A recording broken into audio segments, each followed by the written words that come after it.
Marami ang nagsasabi na laos na raw ang dating PBA star na si The Muscleman Vic Manuel. Pero iba, mga idol, ang aking obserbasyon sa kanyang mga laro sa ligang labas. Dahil na rin sa edad, makikita natin na may mga pagbabago na sa kanyang paraan ng paglalaro. Pero hindi talaga natin maitatanggi na may ibubuga pa rin ang isang Vic Manuel.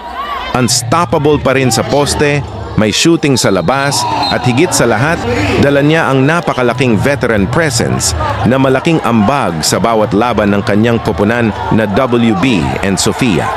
Maaaring hindi na kasing bilis at lakas tulad noong kanyang prime, pero ang experience, basketball IQ at husay ni Vic Manuel ay nananatiling isang malaking armas sa loob ng court. Hindi man nawala ang edad, hindi rin nawala ang kanyang laro.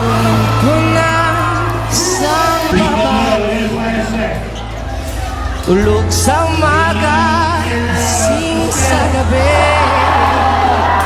Kanyang mukha'y puno ng kolorete. Sa lugar ng ilaw ay patay sindi.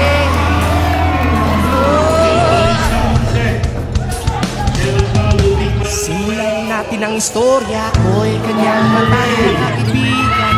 Ernesto Kakangaman, kwentong dapat niyong malaman.